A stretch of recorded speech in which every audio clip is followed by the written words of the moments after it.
Сүйлөшкөндөр таптакыр башкача биз менен. Мына азыр деле күлүп жылмайып отурбайбы мынакей. Мына Нурдан Көмелович мынакей отурат. Мисалы мектептердин немелери крышалары кулуп атат. Нурдан мырза, мен сиздин ордуңузда болсом мынтип күлүп отурмак эмесмин. Азыр Орунтаев мырзаны көрүп эле дагы баштабагыла. Министрликти бул жерден шайлап атсак дагы суроо бербей кетиргиле дейсиңер. Ушул жердеги эле суроолорду бергиле дейсиңер. Биз кабинеттерине барсак бул кишилер бизди кабыл албайт. Мындай биз эл үчүн бир нерсе кылабызбы же ушул жерде добуш берип эле кнопканы басып эле отура беребизби? Мыйзам долбоорун тегерегинде гана суроо бериңиздер.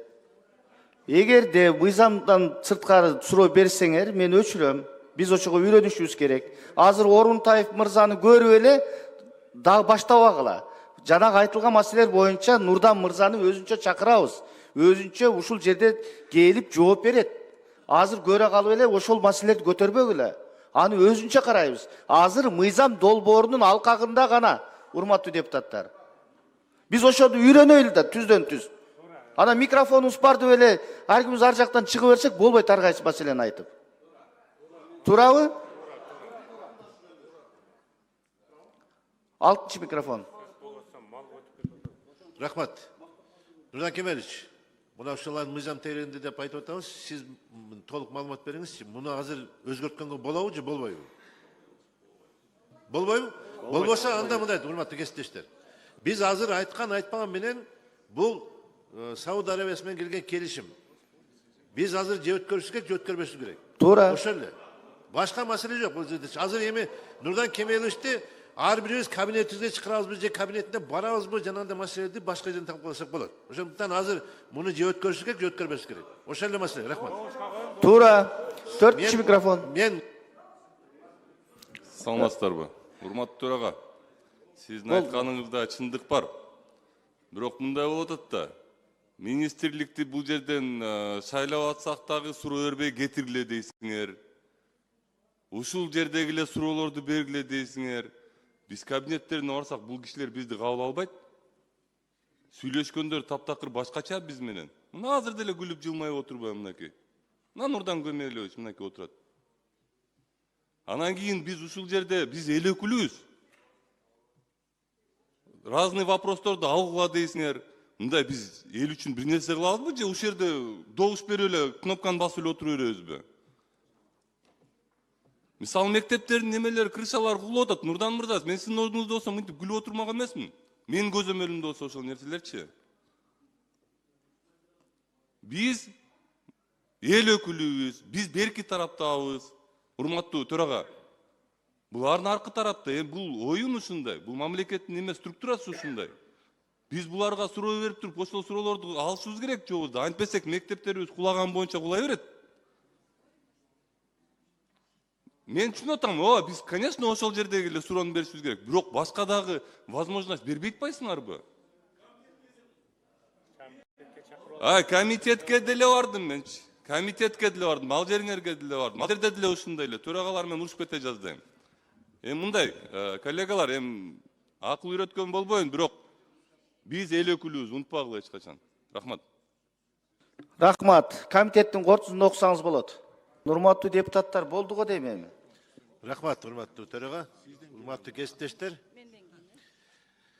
Мына азыр бүгүн ар кандай маселени алып калганда байланыштуу бардыгыбыз айтып атабыз. Эми мен мына бүгүнкү маселени мына айдоочулук күбөлүк боюнча окуу мөөнөтүнүн 10 айга көтөрүлгөнү боюнча, урматтуу төрага, биз мектептеги окуу программасын окуу мөөнөтүн 12 жылга өткөргөндө бизден жогорку кеңештен кабыл алганбыз.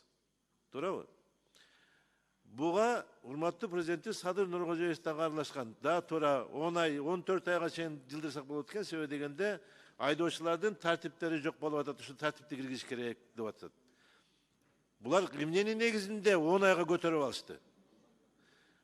Бул кылып аткан иштери менен биздин президентибизди кошо аралаштырып бир туура эмес иштерге кредиттер кылып атат да.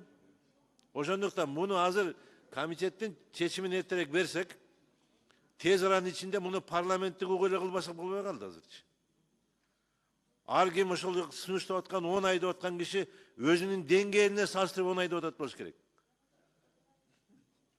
Себеби дегенде мен 2 айда же болбосо 3 айда окуп ала турган адамдын укугун тебелеп, мен 10 айга макул болуп, эмне үчүн макул болушум керек?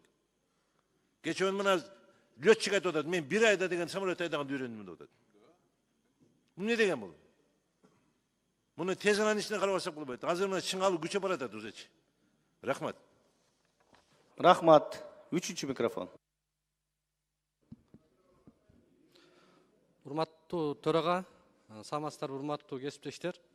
Эми азыркы жогоруда ар кандай маселе алынгандан кийин бирок баарыбыз эле чыгып айтып атат, көпчүлүк айтып койду. Эми ушул моменттен урматтуу төрага сизге сунуш берет элем. Көпчүлүк депутаттар ушул айдоочулук боюнча көп адамдардан даттануулар түшүп атат. Ушуну төрага катары сиз регламент жол берет. Эртеңки күн тартибине өзүңүз сунуш кылып бул жакка угуу кылсак деп ойлойм. Эмне үчүн айтып атам? Бул айдоочулук күбөлүк боюнча аябай актуалдуу маселе. Биринчиден ушул жагдайды, ушул акыбалды жөнгө салып, ушул бүгүнкү күндө бул тармактагы коррупцияны жойгон бул биздин президентибиз болду. Бул үчүн биз ыраазы болушубуз керек. Эмне үчүн дегенде, мындан 3 жыл мурда айдоочулардын көпчүлүгү ушул күбөлүктү сатып алып жүргөн. Көп адамдар праваны сатып алып жүргөн. Бирок бүгүнкү күндө толук түрдө дээрлик мындай 90%га чейин кыскарды. Санариптик көзөмөл жана башка укук коргоо органдарынын ишмердүүлүгү мененчи.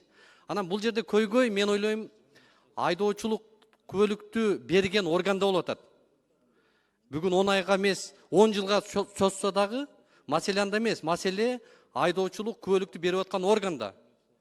Ошол күбөлүктү ал кандай сапаттуу билим алып атабы, сапатсыз билим алып атабы, аны өткөрбөй коюш ал мекеменин өзүндө да.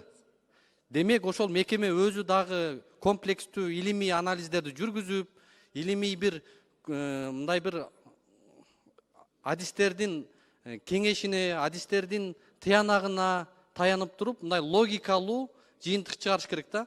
Бүгүнкү күндө ушул 10 айлык айдоочулук күбөлүк бул акылга сыйбайт. Бул үчүн мен каршымын. Ошол эле кезде ушул айдоочулук күбөлүктү берип аткан мектептердин билим программасын, ошолордун концепцияларын, ошолордун бир учебный практикалык сабактарын жакшыртышыбыз керек, ошол боюнча иш кетиш керек. Бирок мен ойлойм, азыр бул көйгөй мекеменин өзүндө болуп атат.